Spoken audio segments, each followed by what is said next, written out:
Սիրելի ռադիո լսողներ եւ ռադիո դիտողներ, գործարար ալիքն եք դուք լսում կամ դիտում եք մեզ YouTube-ում, Instagram-ում, Telegram-ում, բաժանորդագրվեք լրատվական ռադիոյին գործարար ալիքին, Արմեն Դարփինյանի YouTube-յան էջին, սա պրոֆեսոր Արմեն Դարփինյանի ժամն է։ Մենք սկսում ենք։ Բարև ձեզ, սիրելի բարեկամներ, բարև ձեզ, սիրելի Դավիթ։ Տոներից սկսենք։ Առաջին հանրապետության օրն էինք նշում ու նորից հասարակությունը քննարկում է, ես օրինակ մինչև տաղավար մտնելը հանրային հեռուստաընկերության մեծ բանավեճն էին նայում, կիսատ մնաց, քննարկում էին, որ Անդրանիկն ասում էր, որ առաջին հանրապետությունը թուրքերի ստեղծած պետությունն է, թուրքերի պարտադրանքով ստեղծված պետությունն է եւ ինքը չի ուզում դա ընդունի որպես տոն։ Ձեր մոտեցումը ի վերջո առաջին հանրապետությունն ինչ է։ Դավիթ ջան, ուզում եմ միանգամից հստակեցնեմ, մենք տոնում ենք հանրապետության օրը եւ ոչ այնքան առաջին հատկապես հանրապետության օրը։ Այս տոնը կոչվում է հանրապետության օր եւ ես այստեղ կկարևորեի հանրապետական արժեքները։ Հանրապետության արժեքները, որոնք որ ազատության մասին են, լիբերալ դաշտի մասին են, մարդու իրավունքների մասին են, իշխանությունների տարանջատման մասին են եւ վերջին հաշվով դեմոկրատիայի մասին են, Այն որ առաջին հանրապետությունը հատկապես այո ստեղծվել է նաև պարտադրանքի ուժով եւ առաջին հանրապետության ստեղծման պահին մեր պետության սահմանները սահմանափակվում են քիչ ավել քան 10,000 քառակուսի կիլոմետր, դա այլ հարց է։ Այսինքն դա նույնպես պատմական փաստ է, որը մենք որպես իրողություն պիտի հաշվի առնենք, բայց մեր կարևորագույն արժեքը այստեղ հանրապետություն հասկացությունն է եւ այդ արժեքն է, որը մենք հաստատել ենք 1918 թվականին, բայց ես ուզում եմ 2 դար էլ դրանից առաջ գնալ կամ 1 դար ու կես 1773 թվականին հնդկական Մադրաս քաղաքում Շահամիր Շահամիրյանը, Հովսեփ Էմինը եւ Մովսես Բաղրամյանը ստեղծեցին մի աշխատություն, որը ժամանակակից սահմանադրական իրավունքի հիմքն էր, հանրապետական սահմանադրական իրավունքի հիմքն էր եւ դրանով մենք որպես ազգ, որպես պետություն, որպես հայեր ընդհանրապես պիտի կարողանանք հպարտանալ, որովհետեւ մարդկության պատմության մեջ առաջին անգամ թղթին էր տրվել հանրապետական արժեքները, որտեղ այդ բոլոր ազատությունները ժողովրդավարությունը, ընտրությունները, ընտրության միջոցով իշխանության ձևավորումը, իշխանությունների տարանջատումը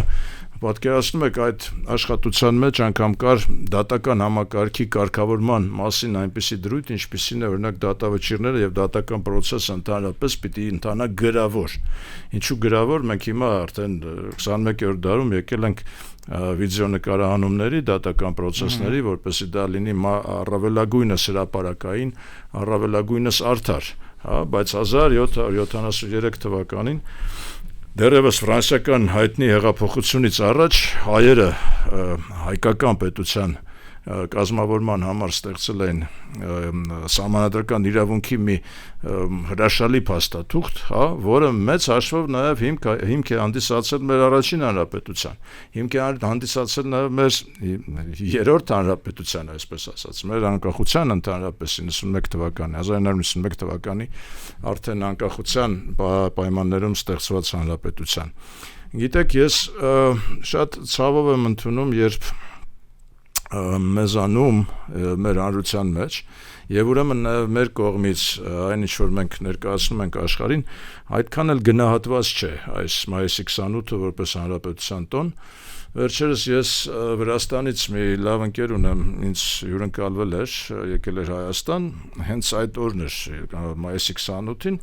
ինքը մի արտահայտություն թույլ տվեց իրեն ասաց դե չէ որ ձեր համար հայերի համար սա այնքան էլ կարևոր տոն չէ որովհետեւ ձեր հիմնական տոնը սեպտեմբերի 21-ն է անկախության տոնը զարնեց ականջիս ճիշտն ասած դա ես հակադրվեցի որ չէ սա շատ կարևոր տոն է որովհետեւ սա արժեքների մասին է անկախության տոնը սեպտեմբերի 21-ը անկախության մասին է, անկախության ձեռքբերման մասին է, Սովետական միության փլուզումից ստացված անկախության եւ մեծ հաշվով Ղարաբաղյան պայքարով ուրեմն օժանդակված անկախության մասին է 91-ը, իսկ սա մայիսի 28-ը դա արժեքների մասին է եւ նույնքան կարեւոր է, ոչ պակաս կարեւոր է, քան սեպտեմբերի 21-ը։ Ես կարծում եմ, որ մենք սա Պիտի շատ ավելի լավ ներկայացնենք ընդհանրապես որոգայթ փառածը որպես փաստաթուղթ մեկ անգամ է կարծեմ հրատարակվել մեզ մոտ արդեն անկախ Հայաստանում ես կարծում եմ որ սա լրջագույն ուսումնասիրության առարկա պիտի դառնա թե դպրոցական դասագրքերում թե մեր իրավագիտության մասնագիտության սահմանադրական իրավունքի տեսության տեսանկյունից մասնավորապես տեսեք զորաբանակի մասին օրինակ դրույթը հիմա մենք պարլամենտում քննարկումներ են գնում գումարով պարտավորությունից ազատվելու ինչ որ չափով ազատվելու ամենայն դեպս կոմպենսացնելու ֆինանսական կոմպենսացումը պարտավորության դիմաց բանակում ծառայելու պարտավորության դիմաց որոգայթ փառածում հստակ նկարագրված է 90,000 զորք պիտի ունենա Հայաստանի Հանրապետությունը յուրաքանչյուր 100 հոգուց 5-ը վիճակահանությամբ պիտի ընտրվեն այն ծառայողները վիճակահանությամբ, այսինքն արդար սկզբունք էր դրված, ամենայն դեպս փողով ազատվելու խնդիր չկար կամ կոմպենսացնելու խնդիր չկա։ Ես հիմա չեմ ուզում ասել, որ դա ճիշտ է թե սխալ, բայց ուզում եմ ասել, որ կար մի սկզբունք, որը դեռևս 1773 թվականին դրված էր մեր սահմանադրական հիմունքներում վիճակահանությամբ այդ պարտավորությունը իրականացնելու թեզը, որը իմ կարծիքով շատ ավելի արդար է կոնե քան այս ֆինանսական կոմպենսացման թեզը։ Դրանից բացի պարտադիր կրթության թեզներ այնտեղ ֆիքսված, յուրաքանչյուր ոք ոչ միայն իրավունք, նաև պարտավորություն ուներ կրթվելու, ըստ որոգայթ փառացի, շատ կարևոր էր։ Ես կարծում եմ, որ շատ կարևոր անվանում է նաև խորհրդարանի օրենսդիր մարմնի անվանումը, որը կոչվում էր հայոց տուն։ Այս վերջերս մեր որոշ մտավորականների կողմից ստեղծվեց այդ իմ կարծիքով հասարակական կազմակերպությունը, որը կոչվեց հենց հայոց տուն։ Ես ողջունեցի դրա ստեղծումը այն իմաստով, որ վերականգնվում է պատմական որոշակի հասկացությունը, հասկանում եք, մենք շատ ենք կտրվել մեր պատմությունից, այդ թվում նաև սովետական միության ժամանակահատվածում մենք ունեցել ենք հատվածական պատմություն, այն պատմությունը, որը այդ պահին ձեռնտու է եղել սովետական իշխանություններին եւ շատ դեպքերում մոռացված են եղել մեր ազգային արժեքները եւ պատմական այնպիսի իրողություններ, ինչպիսին է նույն այդ որոգայթ փառածը եւ կարծում եմ, որ ճիշտ կլիներ, որ մեր օրենսդիր մարմինը երկրի կարևորագույն ղեկավար մարմինը հենց այդպես էլ կոչվեր հայոց տուն։ Հիմա սա հասարակական կազմակերպության տեսք է ստացել այս պայում, բայց եթե մենք գնում ենք եւ պետք է գնանք սահմանադրական փոփոխությունների, առավել եւս սահմանադրության, նոր սահմանադրության, ապա ես անպայման կառաջարկեի, որպեսզի մեր օրենսդիր մարմինը այդպես էլ կոչվեր հայոց տուն։ Այսինքն կան արժեքներ, որոնք մենք մոռացել ենք, որոնք մենք այսպես ասած թողել ենք պատմության գրկում եւ փորձում ենք ինչ-որ նոր բաներ մշակել, մտածել, հորինել եւ այլն բաներ կան, որոնք որ մնայուն արժեքներ են եւ այդ արժեքների մեջ առաջնային արժեքը հանրապետություն հասկացության արժեքը։ Նորից եմ կրկնում ազատություններ, նորից եմ կրկնում իշխանությունների տարանջատում, վերահսկողական մեխանիզմներ, որոնք դրված են դեռևս առավել քան 2 դար առաջ։ Մեր կողմից մշակված առաջինը, աշխարհում առաջինը, նորից եմ կրկնում, սրանով մենք պիտի հպարտանանք, սա մենք պիտի ձոնենք, աշխարհով մենք ներկայացնենք, հասկանում եք, ոչ թե մենք հիմա, ասենք, գլուխներս կախ ունկնդրում ենք ինչ-որ տարբեր տեսակի ուրեմն դասախոսությունների, որոնք գալիս են թե արևմուտքից, թե արևելքից։ Մենք աշխարհին սովորեցնելու բան ունենք, հասկանում եք, բայց ցավոք սրտի չենք կարողանում դա ըստ արժանվույն ներկայացնել։ Ամեն դեպքում մենք էլ շնորհավորում ենք։ Իհարկե, սա կարևորագույն տոն է մեր երկրի, մեր ազգի, մեր ժողովրդի համար։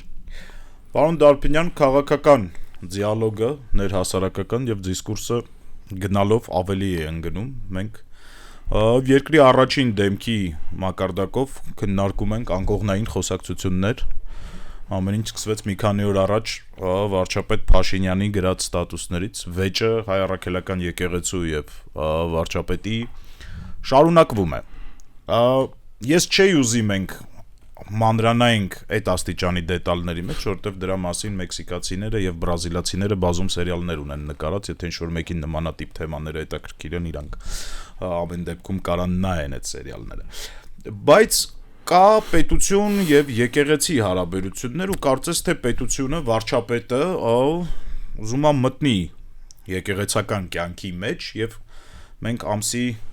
2-ին ենք տեսած այնագրվում, մի ժամ առաջ վարչապետը գրել է, որ ինքը պիտի պարզվի արդյոք վեապար հայրապետը զավակ ունի թե չունի եւ եթե վեապար հայրապետը զավակ ունի, ապա տեղից պիտի բխեն գործողություններ։ Ոնց եք նայում այս ամեն ինչին, որովհետեւ ըստ իս ով ինչ զավակ ունի, դա հոր եւ զավակի գործն է, ոչ թե ինչ որ երրորդ մարդու։ Այսինքն Դավիթ ջան, ես նայում եմ այդ հարցին շատ ավելի լայնորեն պետություն եկեղեցի փոխհարաբերությունների կոնտեքստում, չեմ ուզում նույնպես անդրադառնալ մասնավոր հարաբերություններին այսօրվա վարչապետի եւ այսօրվա կաթողիկոսի, չնայած դրա վերաբերյալ եւս ասելիքներ ունեմ եւ կունենամ։ Բայց մի քիչ ավելի ընդհանուր նայենք, եկեղեցի պետություն եկեղեցի փոխհարաբերություններ եւ մի քանի հստակ թեզ կա, որ պոստուլատներ, որոնք ես կուզենայի արտահայտել, որոնք որ իմ կարծիքով անվիճելի են։ Պոստուլատ համար 1. Պետությունը եւ եկեղեցին, հայոց պետությունը եւ հայոց եկեղեցին չեն կարող լինել իրար հակոտնյա։ Եթե նրանք իրար հակոտնյա են, դա ամենահեշտ ձևն է խորտակելու եւ պետությունը եւ եկեղեցին եւ ժողովրդին։ Այսինքն իրավունք չունեն լինել հակոտնյա։ Սա առաջին թեզն է։ Երկրորդ թեզը, որը սրանից է բխում, նրանք պիտի լինեն միասնական, այսինքն գործողությունները թե պետության թե եկեղեցու պիտի ուղղված լինեն նույն մեկ ուղղությամբ եւ ոչ թե տարբերվեն։ Առավել եւս եւ հատկապես, եթե խոսքը գնում է օրինակ պետական դիվանագիտության եւ եկեղեցական դիվանագիտության մասին, միջազգային կապերի պետության եւ եկեղեցական միջազգային կապերի, ավելին, եկեղեցական դիվանագիտությունը իմ կարծիքով գալիս է օժանդակելու, փոխլրացնելու, ավելացնելու պետական դիվանագիտության ուժը, եւ այստեղ պետությունը եւ եկեղեցին ինչքան էլ դրանք տարանջատված լինեն ըստ օրենքի եւ պետք է տարանջատված լինեն ըստ օրենքի, հանուն հայ ժողովրդի, հանուն Հայաստան պետության, հանուն մեր արժեքներին, նրանք պիտի լինեն միասնական, սա ուղղակի անվիճելի մի թեզ է եւ պոստուլատ։ Եվ ցավոք սրտի պիտի արձանագրենք, որ նրանք այսօր ոչ միայն միասնական չեն, նաեւ հակոտնյա են, ըստ որում ոչ միայն այսօր, իմ կարծիքով 18 թվականի 2018 թվականի իրադարձություններից հետո դրանք աստիճանաբար ավելի սրվեցին եւ դարձան ուղղակի հասանք այնտեղ որտեղ որ հասանք, մյուսին հակոտնյա, որ իրավունքը մենք չունենք եւ ուրեմն սա եւ պետության եւ եկեղեցու խնդիրն է։ Ես չեմ ուզում ասել, որ դրանում մեղավոր է միայն պետությունը կամ դրանում մեղավոր է միայն եկեղեցին։ Երկուսն էլ մեղավոր են, եթե մենք հասել ենք այս աստիճանի։ Բայց այն, որ եկեղեցին իմ կարծիքով 18 թվականից անդին մինչև այսօր այդպես էլ չկարողացավ այդ այսպես ասած փոփոխությանը համակերպվել, այդ ձևափոխմանը, այդ միգուցե առաջնահերթությունների փոփոխությանը չկարողացավ համակերպվել, սա նույնպես փաստ է։ Այստեղ մի բան եմ ուզում ավելացնել, պարոն Դարբինյան։ 18 թվականի ընթացքում 19 թվականին այն մարդիկ, ովքեր որ մերժում էին Սերժ Սարգսյանին, այդ մարդկանց մի խումբը ձևավորեց նոր շարժում, որը կոչվում էր Նոր Հայաստան, Նոր Հայրապետ, ու գնաց նմանատիպ ճանապարհներով փորձեց նույն գործողությունը անել Մայրաթոռում։ Այսինքն եկեղեցու արձագանքը կարծում եմ տրամաբանական, այսինքն մարդիկ, ովքեր որ մերժեցին Սերժ Սարգսյանին, իրանց մի խումբը որոշեց, որ պիտի մերժի Հայրապետին, այսինքն որոշեց, որ ինքը քաղաքացի լինելուց բացի նաև կարող է ազդել հոգևոր իշխանությունների վրա, ինչը կարծում եմ այնքան էլ տրամաբանական չի։ Դա ջան, տրամաբանական եւ չի եւ տրամաբանական է, որովհետեւ կաթողիկոսը կոչվում է ամենայն հայոց կաթողիկոս, եւ այդ ամենայն հայոց ուրեմն համայնքում կարող է լինել նաեւ համայնքի որոշակի մաս, որը չի ընդունում կոնկրետ կաթողիկոսի այս տեխնացությունը, հա, կարող է լինել։ Նրանք կարող են չընդունել, բայց դա հանրահավաքի տեղ չի, Մայրաթոռը հանրահավաքի վայր չի։ Մայրաթոռը հանրահավաքի վայր չի, այո, բայց քաղաքացիական դրսևորումը ցանկացած մեկի, որը որ կարող է արտահայտել տվյալ կաթողիկոսի կամ տվյալ թեկնածության վերաբերյալ իր կարծիքը, ես կարծում եմ նույնպես այդ ազատությունը պետք է տրամադրել։ Նաև սա ապացույց է եւ արձագանք է նրա, որ այնուամենայնիվ եկեղեցին անվերապահորեն այսօր անվերապահ հեղինակություն չի վայելում, հասկանում եք, սա նաև դրա արձագանքն է։ Ես նույն այդ վրացի իմ ընկերոջ հետ երբ քննարկում էի այս խնդիրը, այդ ընկերս ուղղակի տարակուսեց եւ զարմացավ, ասելով, որ Վրաստանում նման մեկ հոգի անգամ չի գտնվի, որը հրապարակայնորեն կարող է ասենք իրենց կաթողիկոսի վերաբերալ ինչ որ թթու բառ արտահայտել, իսկ սա արդեն կաթողիկոսի եւ ուրեմն եկեղեցու հեղինակության մասին է, որում մենք վրացիների համեմատ գոնե պարտված ենք, հա։ Հիմա հաջորդ թեզը, որը նույնպես իմ կարծիքով անվերապահ պետք է ընդունել, ազգային օրակարգը պիտի ձևավորի պետությունը։ Եթե մենք ունենք պետություն, ազգային օրակարգը ձևավորելու է պետությունը։ Այն ժամանակահատվածներում պատմական, երբ մենք չենք ունեցել պետություն, ազգային օրակարգը ձևավորել է իսկապես եկեղեցին։ Եկեղեցին կարող է ունենալ հավակնություններ ազգային օրակարգի վերաբերյալ եւ նաեւ ձևավորման վերաբերյալ, մի պայմանով, եթե կա անվերապահ հեղինակություն եկեղեցու եւ եկեղեցին կարող է իր կարծիքը հայտնել եւ փորձել ուղղորդել հասարակությունը, հանրությունը, այդ թվում նաեւ պետությունը։ Տվյալ պարագայում մենք այդպիսի իրավիճակ չունենք եւ եկեղեցու փորձերը ազգային օրակարգի վրա ազդելու պիտի ընդունել, որ հիմնականում ապարդյուն են։ Իսկ ինչ արե եկեղեցին, այսինքն ազգային օրակարգ ձևավորելու կամ աշխատելու։ Բեռնի հանդիպումը, որը վերջերս եղել է, իմ տպավորությամբ դա է զարմացրել քաղաքական իշխանությունը, զայրացրել։ Որ հանդիպումը, որովհետեւ պատմությունը ինչից սկսեց։ Բեռնում հայ առաքելական եկեղեցին նախատեսել է Շվեյցարիայում հանդիպում, որտեղ որ խոսվել է թե հայկական մշակութային կրոնական ժառանգության մասին, Արցախում, թե խոսել է գերիների մասին, այսինքն ինքը հակառակվել է քաղաքական իշխանությունների մոտեցմանը, բայց այդ մարդիկ խոսել են իրենց հոտից եւ իրենց սեփականություն հանդիսացող գույքից։ Չէ, կան նման վարկած, որ այս վերջին գրոհը Փաշինյանի եկեղեցու նկատմամբ պայմանավորված է այդ Շվեյցարիայում անցկացված կոնֆերանսով, նման վարկած կա, բայց ես ավելի հակված եմ ենթադրելու, որ քանի որ եկեղեցին հակառակվել է տվյալ դեպքում եւ Գարեգին Բ-ն եւ եկեղեցականների բավական, հատկապես ասենք բարձրաստիճան եկեղեցականների բավարար ստվար զանգված, հակառակվել է հենց իշխանությանը։ Այսինքն նրանք բազմաթիվ անգամներ իշխանության եւ կոնկրետ Փաշինյանի նկատմամբ արտահայտվել են, նրանք ավելին, նրանք իրենց գործունեության ընթացքում նախապատվություն են տվել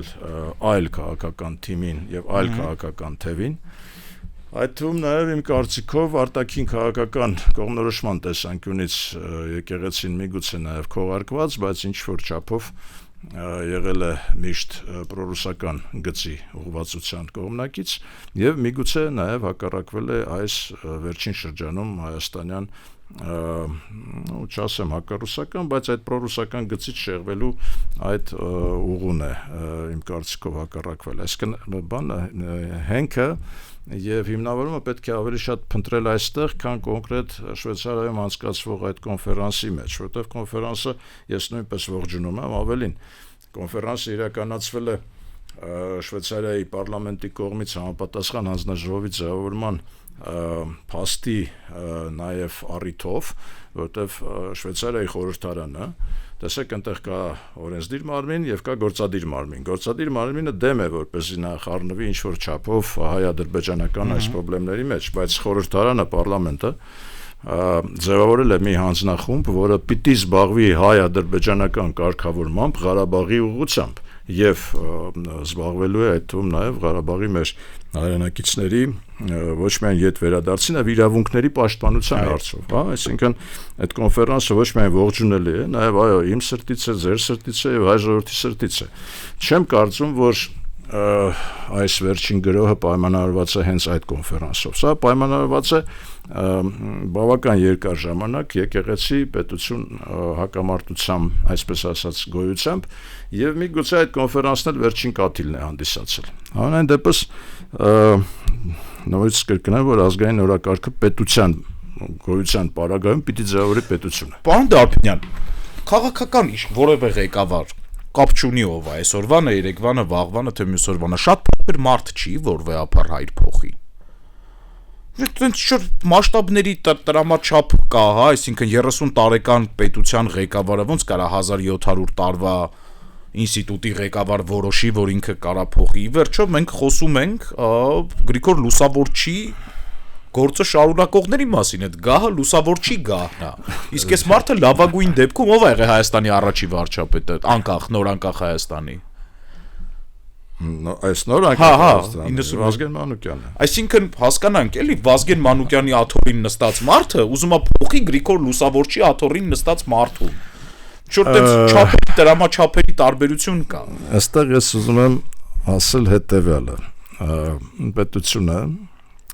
մեր պետությունը միշտ էլ խառնվել է կաթողիկոսի ընտրության եւ կաթողիկոսի ուրեմն տեխնացության եւ դա միշտ վատ է ավարտվել, պարոն Դարբինյան։ Դե հիմա այդ թվում նաեւ խառնվել է Գարեգին Բեի ընտրության։ Դա էլ է վատ ավարտվել։ Հիմա ես հիշում եմ 98 թվականը, երբ ես անձամբ Վազգեն Սարգսյանի հետ ունեցել եմ այդ զրույցը, Վազգենը բնականաբար կողմնակից էր այս Գարեգին Ներսիսյանի տեխնացությանը, ես կողմնակից էի Ներսես Պոզապալյանի տեխնացությանը, մեր էպիսկոպոսներից մեկի, որին ես շատ հարգում էի, եւ ես Վազգենին ուղղակի ասացի, որ եկեղեցու հեղինակության տեսանկյունից ես կարծում եմ, որ Պոզապալյանի ընտրելը կլիներ ավելի ճիշտ։ Վազգենն ասաց, չէ, դու շատ բան չգիտես, ուրեմն Գարեգինն է ճիշտը եւ բնականաբար պետությունը իդեմս Վազգեն Սարգսյանի եւ պետական կառույցների օժանդակեց Գարեգին Բեի ընտրությանը։ Այսինքն ուզում ասեմ, որ մշտապես կամ ենթադրենք, եթե չլիներ Լևոն Տեր-Պետրոսյանի եւ Գարեգին առաջինի խոսակցությունը, երբ նախագահ Տեր-Պետրոսյանը ըստ էության համոզեց Կիլիկիոտան կաթողիկոս Գարեգին առաջինին ուրեմն ստանձնել ամենայն հայոց կաթողիկոսի, ուրեմն չէր ստացվի, չէր լինի Գարեգին առաջին, այսինքն մենք նույն Վազգեն առաջինի ընտրության ժամանակ եւ նրա գահադրման, այսպես ասած, process-ում անպայման իշխանությունները ունեցել են իրենց որոշիչ դերը եւ դրա մասին նաեւ Փաշինյանն է այսօր ուրեմն գրում։ Դե հասկանում եմ, գրումը ակնարկում է, բայց նշանակելը, ընտրելը մի այլ բան է, հանելը մի այլ բան է, երբ որ քաղաքական նախ ես հանելը, այսպես ասենք, դա դեռ փաստ չի, ես կարծում եմ։ Չէ, ցանկության մասին է խոսքը, այսինքն այս մարդը հանդգնում է նմանատիպ ցանկություն հայտնել։ Ես կարծում եմ, որ եկեղեցին դրան հակառակ պիտի գնա բարեփոխումների, ռեֆորմների, շատ կոնսերվատիվ է մեր եկեղեցին, շատ դեպքերում նաև այդ կոնսերվատիզմը խանգարում են մեր այսպես առաջադեմ մղումներին կամ զարգացմանը, երկրի ազգի եւ այլն։ Եկեղեցին պիտի շատ բաներ վերանայի։ Այդ թվում նաև այդ կուսակրոնության ուրեմն բանը պահանջը պիտի վերանայի կարծիքով։ Ցանկացած հայ, ցանկացած ոք իրավունք ունի երջանիկ լինելու հայրության ուրեմն այդ բերկրանքը վայելելու, ինչպես կարելի է ասենք, եթե դու զրկում ես, ինչու է զրկում նախ, հա, օրինակ բողոքականները, պրոտեստանտները դուրս եկան այդ սահմանափակումից, կաթոլիկների վերին հատվածը այդ սահմանափակումը դեռևս պահպանում է, բայց մենք նույնպես ականատես ենք եւ տեսնում ենք, որ տարբեր այլասերվածություններ գոյություն ունեն թե կաթոլիկ աշխարհում եւ թե մեր աշխարհում եւ այդ այլասերվածությունների մասին չպետք է փակել աչքերը կամ բերանը ու չարտահայտել։ Բայց նաեւ պետք չի ասել, որ դա նրանից է, որ իրանք հոգեվորական են։ Հա, բայց կա այդ սահմանափակումը։ Ես կարծում եմ, որ կուսակրոնության այդ ուխտը պետք է վերացնել։ Ես դրանում համոզված եմ ուղղակի։ Կլինի իրանք հոգեվոր հայրերով նստեն ու որոշեն, ուզում են վերացնել, չեն ուզում չվերացնել, բայց մենք աշխարհիկներս արդյոք ունենք իրավունքը հիմնվելու այդ մարդկանց խախտելու կամ չխախտելու վրա։ Դա շուտ հոգեվորական մարդիկ են, իրանք իրար մեջ իրանց համար որոշել են կանոններ։ Մեր համար չեն որոշում, իրենք իրանց համար են որոշի այդ կանոնները։ Ուրեմն ցանկացած հայի կողմից եկեղեցու նկատմամբ վստահությունը ձևավորվում է նաև կոնկրետ անձերի նկատմամբ վստահության բանով, փաստով, չէ՞։ Հիմա եթե վերցրել են ինչ-որ ուխտ եւ խախտել են, դա համաձայնվիր, որ վստահության վրա ազդեցություն է գործում, չէ՞։ Այդ մարդու ամեն բարագայում մարդու երկը խոսքը մարդու նկատմամբ, մարդու մասին է։ Նույնիսկ իմ կարծիքով հիմա եկեղեցին պիտի գնա որոշակի սահմանափակումների վերացման ճանապարհով, այդ թվում կուսակրոնության վերացման ճանապարհով, ցանկացած եկեղեցական, այդ թվում նաև բարձրաստիճան եկեղեցական երջանիկ լինելու եւ հայրության բերկրանքը ուրեմն ընդունելու եւ վայելելու իրավունք ունի, ավելին պետությունը պիտի այդ իրավունքի պաշտպանը լինի, այդ մի կողմից։ Մյուս կողմից ես կարծում եմ, որ երբեք եւ որևէ պետություն իրավունք չունի ուղղակի սարսափելի ոտնձգություն է մարդու անձնական կյանքի վրա, երբ օրինակ հատուկ ծառայությունների ինչ-որ ուրեմն ինֆորմացիոն գործողության արդյունքում հրապարակայնացվում են մարդու անձնական կյանքին վերաբերող փաստեր։ Ես կարծում եմ, որ հատուկ ծառայությունները ազգային անվտանգության ապահովման պատասխանատուն են եւ ոչ երբեք ծառայություն պիտի մատուցանորվա իշխանությանը այս կամ այն հոգեվորականի, քահանայի կամ իմ եւ ձեր անձնական կյանքի մասին, ինչը եւ ցավոք սրտի կատարվում է։ Այսօր մենք տեսանք նույնիսկ Աղազարյանի անձնական, այսպես ասած, գրառումները հանրայնացնելու ժամանակ մենք տեսանք, որ որևէ մեկը ըստ էության պաշտպանված չէ դրանից։ Ես կհորդորեի հատուկ ծառայություններին զբաղվել իրենց գործերով, նրանք հատուկ ծառայություն են մատուցում պետությանը եւ ազգային անվտանգությանը եւ ոչ թե օրվա իշխանությանը։ Իսկ սա անթույլատրելի է ուղղակի մտնել անձնական դաշտ, որ քահանան ում հետ է քնել եւ ինչ է արել։ Իսկ եկեղեցին պիտի դուրս գա կուսակրոնության ուխտից, ես համոզված եմ դրանում։ Մի շարք այլ ռեֆորմներ են հարկավոր, ես հիշում եմ, երբ դիահերձարանների վերաբերյալ նման քննարկում սկսվեց եկեղեցին ինչպիսի կոշտ հակազդեցություն ունեցավ այդ կրիմացիայի, հա? Այո, կրիմացիայի մասին է խոսքը, այդ օրենքը չընդունվեց, այդ քննարկումները դադարեցին ուղղակի, որովհետև եկեղեցին կոշտ դեմ արտահայտվեց։ Ես կարծում եմ, որ կոնսերվատիզմը, որը կա, դա լավ բան է մինչև այն սահմանը, եւ դա արդեն սկսում է խանգարել երկրի զարգացմանը, հանրության զարգացմանը, սկսում է խանգարել առաջադեմ մոտեցումների կիրառմանը, հասկանում եք։ Ես կարծում եմ, որ սա պետք է նույնպես հաշվի առնել, պետք է հաղթահարել որոշակի կոմպլեքսները եկեղեցու կողմից եւ ինչու ոչ, հիմա նաեւ օգտագործել այսօրվա այս ուրեմն ինչ ասեմ, սա ուղղակի կարգից, համակարգից դուրս, այսպես ասած, երևույթ է, բայց օգտագործել այս երևույթը, այսօրվա այս պետություն եկեղեցի հակամարտությունը եւ որոշակի ռեֆորմների իրականացումը։ Դե որ պետությունն էլ եկեղեցին էլ ավելի լավ է դառնում։ Այո, իհարկե, հիմա եթե եկեղեցին օրինակ որոշում կայացնի, որ դուրս է գալիս կուսակրոնության ուխտից, թեման փակվում է դրանով, իսկ ով ինչ անում, այսպես ասած, որևէ մեկի գործը չի, առավել եւս պետության գործը չի այդ բaragայում։ Սա է Դավիթ ջան։ Ձեր թույլտվությամբ, քանի նախ կուզեի այսքանով այս թեման այս հաղորդման շրջանակներում ամփոփենք, որովհետև մենք արդեն 30 րոպե խոսում ենք ու սա հենց թեմա է, որի մասին կարելի է օրերով խոսել ու ի վերջո չգալ ինչ որ ճիշտ եզրանկման, որովհետև իրավիճակներ կան, որտեղ որ ճիշտ լուծումներ չկա, բայց ես իմ անունից օգտվելով առիթից, որ ես այսօր երկրորդ խոսափողն եմ այս հաղորդման, ասում եմ, որ ես ամեն կերպ սատարում եմ ամենայն հայոց հայրապետին եւ մայրաթորին, ես համարում եմ, որ քաղաքական իշխանությունները իրավունք չունեն մտնեն ժողովրդի հոգևոր կյանքի մեջ, կանոնները գրել են հոգևորականները, իրենց համար թող իրենք իրենց կարգազանցներին պատժեն, նենց ոնց իրանք ճիշտ են գտնում եւ ուրիշ ոչ մեկ չպիտի դրանով զբաղվի, բայց դա իմ սուբյեկտիվ կարծիքն է, չնայած Դարփինյանի ժամում է հնչում։ Դավիթ ջան, ես կիսեմ քո սուբյեկտիվ կարծիքը այն իմաստով, որ մենք պիտի սատար կանգնենք եւ եկեղեցուն եւ պետության, այսինքն այո, պետությանն էլ միանշանակ։ Եվ պետությանը չի նշանակում իշխանությունները, այո, ասենք եւ եկեղեցուն եւ պետությանը եւ ամեն ինչ որ ուղղված կլինի թե պետության եւ թե եկեղեցու ուժեղացմանը կստանա մեր սատարումը եւ հակառակը։ Այո։ Շատ լավ, ուրեմն անցնենք մնացյալ թեմաներին, որոնք իմ կարծիքով կարևոր է այսօր հիշատակել։ Լեհաստանում 3 նախագահի ընտրությունները ավարտվեցին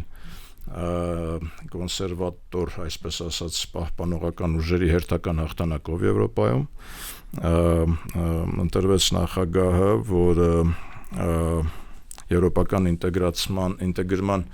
այդքան էլ մեծ կողմնակիցը չէ, որը հիանում է նախագահ Թրամփի քաղաքականությամբ, այսինքն հերթական Թրամփիստը դարձավ Լեհաստան, սա մեծագույն երկիր է Եվրոպայում եւ Ուկրաինայի համար շատ կարևորագույն երկիր է, որը ուրեմն կարևորագույն ազդեցություն ունի եվրոպական քաղաքականության վրա, եւ ընտրվեց նախագահը, որը կատեգորիկ դեմ է ուրեմն այս միգրանտների վտարման կողմնակից է, ինչպես նաև նախագահ Թրամփը, նա լիբերալ, այսպես ասած, մոտեցումներին նույնպես կատեգորիկ դեմ է, նա հայտարարեց, որ ինտեգրման կենտրոնները կվերածվեն դեպորտացիայի կենտրոնների, այսինքն դեպորտացնելու է միգրանտներին եւ նա շեշտը դնելու է լեհական արտադրության, տեղական ուրեմն ժողովրդի կենսակերպի, կենսագործունեության, կենսագոյության ուրեմն ազգային նպատակների վրա եւ այլն, շատ հետաքրքիր որ սա նա, այսինքն ազգային հիշողության ինստիտուտ կա Լեհաստանում, որի տնօրենն էր ինքը։ Ես փորձեցի հասկանալ եւ հասկացա, որ դրա անալոգը մենք ունենք Ցեղասպանության ինստիտուտ թանգարանը, բայց ազգային հիշողությունը շատ ավելի լայն հասկացություն է։ Եվ ես անկեղծ ասած նման առաջարկությամբ երևի հանդես կգամ ակադեմիայում, որպեսզի մենք նույնպես փորձենք ազգային հիշողության վրա շեշտը դնել, որովհետև մեր Ցեղասպանության ինստիտուտ թանգարանը շատ ավելի հիմա արդեն դարձել է թանգարան, քան ինստիտուտ, որովհետև այդտեղ հետազոտություններ, պեղումներ, ինչ-որ մտքեր առանձնապես ես չեմ տեսել վերջին տարիներին, որ արտահայտվեն, ինչ-որ նոր բան հայտնեն եւ կենտրոնանալ միայն մի դեպքի վրա կամ մի իրադարձության վրա, ըստ շատ ավելի լայն է, ազգային հիշողությունը, հասկանում եք, հսկայական բան է, արխիվի եւ ուսումնասիրման եւ դեպի առաջընթաց մղման, հասկանում եք, հիշողության հիման վրա մենք կարող ենք թեզեր գեներացնել եւ արտաքին քաղաքականությանը մեծապես օգտակար լինել, հա, ես կառաջարկեի, որպեսզի մենք սրա վրա ուշադրություն դարձնենք, դա որպես Լեհաստանից, այսպես ասած, ընդօրինակվող մի ինչ-որ բան։ Բայց պահպանողականների այս հաղթարշավը ես կարծում եմ, որ շարունակվելու է։ Սա նշանակում է, որ լիբերալների դարաշրջանը Եվրոպայում նույնպես գնում է դեպի վախճան։ Հիմա ինչքան էլ մենք ապավինենք Ֆրանսիայի նախագահ Մակրոնի բարեհաճությանը, չհամարենք, որ Գորիսում, ասենք, պատվո հյուպատոսարան հյուպատոսության բացումը կարող է այլևս փրկել մեր Սյունիքը հնարավոր ագրեսիայից ադրբեջանական, որովհետև նշանակություն չունի։ Ես ուզում եմ հիշեցնել, որ Ֆրանսիան բոլորովին վերջերս հենց Մակրոնի նախագահության օրոք կորցրեց իր 3 ուրեմն աֆրիկական երկրներից, որտեղ իրենք մետրոպոլիա էին ուղակի, 3 երկիր կորցրեց, որտեղ ինքը զորքեր ուներ՝ Բուրկինա Ֆասո, Նիգեր, Մալի, 3 երկրներից վտարվեց։ Սա հոգի Պրիգոժինի ականջականչի, այսինքն նրանք զիջեցին Ռուսաստանին, ավելին, նրանք զիջել են այսօր Ալժիրը, Ալժիրի պես հսկայական պետությունը, որը գազի արդյունահանման, որը խորը ասոցացված էր Ֆրանսիայի հետ, նույնիսկ ընկալումների մեջ, այսինքն Ալժիր ֆրանսախոս երկիր էր։ Ալժիրը այսօր հակառակ է Ֆրանսիային, Ալժիրում այսօր Ռուսաստանը շատ ավելի մեծ ազդեցություն ունի, քան Ֆրանսիան, հասկանում եք, այս ինչ եմ ուզում ասել։ Ֆրանսիան զրկվում է անգամ այն գաղութներից, որտեղ զորք ուներ։ Այսինքն մենք հույսներս չդնենք, որ Ֆրանսիան որտեղ պատվո հյուպատոս ունի լավ կլինի, էլի, հա, զորք չունի, ինչ-որ բան պիտի անի։ Վտարել են նրան անգամ իրենց պատմականորեն իրենց տարածքներից, հասկանում եք, հիմա դες խնդիր կա, էլի, առավել եւս որ նույնպես եմ կրկնում լիբերալիզմը զիջում է իր տեղը պահպանողականությանը։ Բայց ընդհանուր առմամբ այդ լավ է, չէ, պարոն Դարբինյան։ Սուտքի պահպանողականությունը ավելի առողջ Դավիթ ջան, ըստ իս։ Ես կողմնակից եմ դրան, բայց դա ենթադրում է, որ մենք պիտի շատ ուժեղ լինենք։ Հասկանում եք, որտեվ եթե թույլ եղանք, պահպանողականները այո, մեզ ուղղակի կհոշոտեն։ Մենք պիտի ուժեղ լինենք, որ կարողանանք մեր արգումենտները ներկայացնել, որտեվ լիբերալիզմի ժամանակահատվածում մենք կարող ենք սա նրան քո լինելը արդեն արժեք է։ Կոպիտ ասած մենք ասենք տարբեր տեսակի հարաբերություններ ստեղծելով կկարողանայինք պաշտպանել մեզ, բայց այս պահպանողականները նրանք ազգային են, ազգայնական են անգամ եւ այդտեղ մեզ շատ հզոր ուժ է պետք որ կարողանանք դիմակայել դրան։ Հաջորդ ինձ շատ հուզեց Պաղեստինի դեսպանը ՄԱԿ-ի անվտանգության խորհրդի նիստի ժամանակ լաց եղավ ուղղակի, որովհետև Պաղեստինում շարունակում է Գազայի հատվածում Իսրայելի ուղղակի շատ գազանաբար արձակումները եւ այնտեղ նորից փոքրահասակ երեխաներ են զոհվել, ուղղակի լաց էր լինում այդ մարդը դեսպանը, ասենք բայց գիտես Դավիթ ջան, ոչ մեկի վեճը չէր։ Այո, հասկանում ես, այսինքն ինձ ուզեց ինչը, ոչ միայն լացը, նաեւ ոչ մեկի վեճը չի աշխարհում, որ երեխաներ են զոհվում եւ այլն, այսինքն ուժի իրավունքը նորից գերակայում է աշխարհում։ Հիմա առանց ուժի, առանց գիտակցման այդ ուժը որտեղ է հատկապես, հա, դու չես կարող այսօրվա աշխարհում գոյատևել եւ առավել եւս զարգանալ։ Հաջորդ կետը ուրեմն Թրամփի հակամարտությունն է Հարվարդի համալսարանի հետ, աշխարհի լավագույն համալսարաններից մեկի հետ նա ուղղակի պատերազմում է, հիմա մենք ասում ենք մեր պետությունը պատերազմում է եկեղեցու հետ, մարդը պատերազմում է համալսարանների հետ, ըստ որում լավագույն համալսարանների հետ, մոտ 3 միլիարդի թեմա կա այնտեղ, որ չի ուզում տալ, շատ հետաքրքիր է, որ ինքը պահանջեց Հարվարդի համալսարանի ղեկավարությունից բոլոր օտարերկրյա ուսանողների ցուցակները համալսարանի ղեկավարությունը ասաց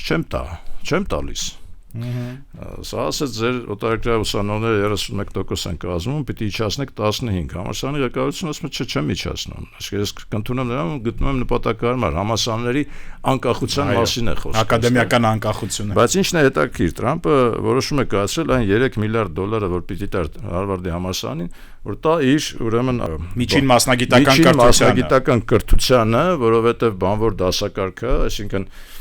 որոշակի լուրջ հմտություններ ունեցող բանվոր դասակարգ է ձևավորում, որովհետև դա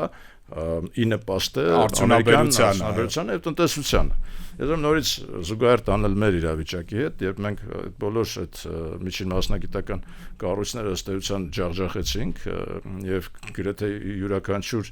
ամեն մի երիտասարդ հայ տղա կամ աղջիկ ուրեմն համարեցին, որ իրենք պետք է բարձրագույն կրթություն անպայման ունենան, մենք ուղղակի ոտնահարեցինք միջին մասնագիտական կրթության արժեքը եւ այսօր մենք զրկվել ենք գրեթե որակյալ, ասենք, փականագործներից, մասնագետներից եւ այլն։ Ձերքով գործանող մարդ, նորմալ ձերքի շնորհքով, այսինքն մենք երևի թե սա նույնպես, ինչ եմ տանում ես զուգահեռ, որ ուշադրություն դարձնենք այդ ամեն ինչի վրա, բացարձակ պարտադիր չէ, որ յուրաքանչյուր հայ ունենա բարձրագույն կրթություն։ Բարձրագույն կրթություն պետք է ունենա այն հայը, որը դրա ունակություններն ունի եւ որը կարող է օգտակար լինել երկրին։ Նախ որը սիրում է, ուզում է դրանով զբաղվել, էլի։ Բարձրագույն կրթությունը դա դիպլոմը օժիտ չի, էլի, աղջիկների համար, ոչ թե տղաների համար ինդուլգենցիա է, որ բանակ չգնան, հասկանում եք։ Հիմա այդ զուգահեռը տանեմ։ Հաջորդ կետը, որը ինձ շատ մտահոգեց, ուրեմն եվրոպական միությունը մինչև այժմ մեզ դիտարկում էր որպես հարավային Կովկաս, ինչ որ նախաձեռնություններ որ կային, ասում են, այս 3 երկրների համար է, Հայաստան, Վրաստան, Ադրբեջան։ Հիմա իրանք շատ ավելի լայնել են այդ ամեն ինչը, ասում են Black Sea region, այսինքն Սևծովյան տարածաշրջան, որտեղ ընդգրկում են Թուրքիան, մեզանից բաց էլի, Թուրքիան, Ուկրաինան, Մոլդովան, հասկանում եք, հետո Վրաստան, Հայաստան, Ադրբեջան, այսինքն մենք ինչ գործ ունենք Թուրքիա, Ուկրաինա, բացարձակ մեր տարածաշրջանը չի ոչ մի տրամաբանության, էլի, հա, դիտարկել արդեն այս տրամաբանության մեջ Իսկ սա իմ կարծիքով վտանգներով է, ուրեմն շատ վտանգներ է պարունակում իր մեջ։ Պիտի ուշադրություն դարձնենք սրան, կամ եթե մենք Black Sea ենք, ուրեմն մեզ տվեք այդ մեր ելքը դեպի այդ Black Sea-ն, էլի։ Ելքը տվեք, մենք համաձայնվենք, հասկանում եք, բայց եթե ելքը չեք տալիս, դուք մեզ դիտարկում եք Ուկրաինայի, Մոլդովայի եւ Թուրքիայի հետ միևնույն տարածաշրջանում, եղբայր եկեք հասկանանք մենք որտեղ ենք գտնվում։ Իմ կարծիքով մենք շատ ավելի միջին արևելք ենք, քան թե այն կողմերը։ Այո։ Եվ վերջացնեմ նրանով, որ Շվեյցարիայում ուրեմն հիմա քննարկվում է մի օրենսդրական նախաձեռնություն, որով ուրեմն երեխային, եթե ծնողը ծեծում է, ծեծ է ընդհանուր գրած, հարվածում է, ուրեմն դա արդեն քրեական պատասխանատվության պիտի ենթարկվի։ Ուզում ասել, որ մեր ազգային մտածողության մեջ հայրական ապտակը շատ մեծ նշանակություն ունի, եւ հայրական ապտակը դա ծեծ չի։ Հայրական ապտակը, ես մեկը որ կերել եմ այդ ապտակը, ես գիտեմ, որ շատ ճիշտ ուղղությամբ է տարել ինձ այդ ապտակը, ես կարծում եմ դու ես կերել, այդպես նորմալ հայ տղա չկա, որ հայրական ապտակ չունեցա։ Այսինքն, իսկ այն ինչ որ գալիս է, ասենք, այդ գաղափարախոսությունից, որ քրեականացան Լևան, նշանակում է տղան հորը կարող է դատի տալ, ասի, որ հայրս ձեռք բարձրացրեց, որ հայրական ապտակը մեծագույն արժեք է մեր ժողովրդի համար։ Հուսանք կոնսերվատորները ընդեղ էլ կգան իշխանության, պարոն Դարփինյան, եւ կամեն ինչ կընկնի տեղը։ Շնորհակալություն։ Այսքանն էր այսօր Դարփինյանի ժամը, սիրելի ռադիոլսողներ, մենք հաջորդ շաբաթ կհանդիպենք, դուք շարունակեք լսել Գործարար ալիքը։